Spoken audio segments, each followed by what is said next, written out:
envelope are spikes of protein molecules. Both a typical influenza virus and the new coronavirus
of other coronaviruses led most researchers to assume that people who have recovered from a SARS-CoV-2 infection could be protected from reinfection for a period of time.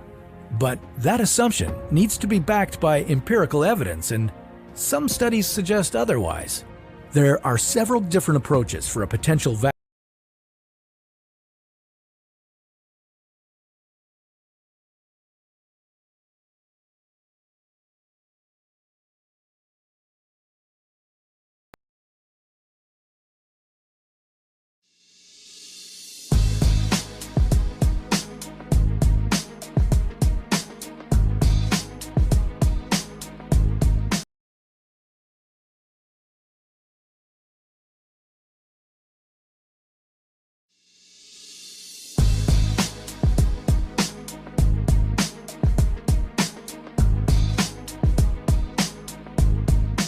This is SARS-CoV-2. It belongs to the family of coronaviruses named for the crown-like spikes on their surfaces. SARS-CoV-2 can cause COVID-19.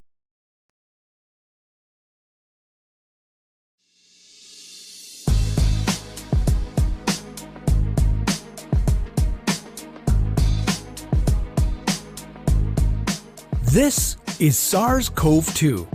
It belongs to the family of coronaviruses named for the crown-like spikes on their surfaces. SARS-CoV-2 can cause COVID-19, a contagious viral infection that attacks primarily your throat and lungs. What actually happens in your body when you contract the coronavirus? What exactly causes your body to develop pneumonia? And how would a vaccine work? The coronavirus must infect living cells in order to reproduce. Let's have a closer look. Inside the virus, genetic material contains the information to make more copies of itself. A protein shell provides a hard protective enclosure for the genetic material as the virus travels between the people it infects. An outer envelope allows the virus to infect cells by merging with the cell's outer membrane.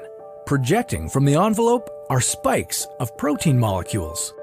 Both a typical influenza virus and the new coronavirus use their spikes like a key to get inside a cell in your body, where it takes over the cell's internal machinery, repurposing it to build the components of new viruses. When an infected person talks, coughs, or sneezes, droplets carrying the virus may land in your mouth or nose and then move into your lungs. Once inside your body, the virus comes in contact with cells in your throat, nose, or lungs. One spike on the virus inserts into a receptor molecule on your healthy cell membrane like a key in a lock. This action allows the virus to get inside your cell. A typical flu virus would travel inside a sac made from your cell membrane to your cell's nucleus that houses all its genetic material. The coronavirus, on the other hand, doesn't need to enter the host cell nucleus. It can directly access parts of the host cell called ribosomes. Ribosomes use genetic information from the virus to make viral proteins, such as the spikes on the virus's surface. A packaging structure in your cell then carries the spikes in vesicles which merge with your cell's outer layer, the cell membrane. All the parts needed to create a new virus gather just beneath your cell's membrane. Then, a new virus begins to bud off from the cell's membrane.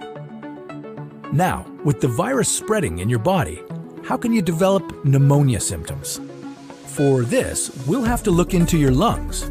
Each lung has separate sections called lobes.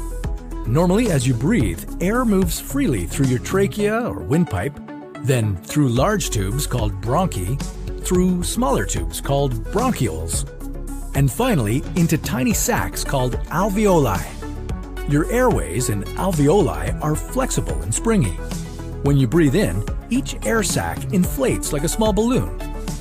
And when you exhale, the sacs deflate. Small blood vessels called capillaries surround your alveoli. Oxygen from the air you breathe passes into your capillaries, and then carbon dioxide from your body passes out of your capillaries into your alveoli so that your lungs can get rid of it when you exhale. Your airways catch most germs in the mucus that lines your trachea, bronchi, and bronchioles. In a healthy body, hair-like cilia lining the tubes constantly push the mucus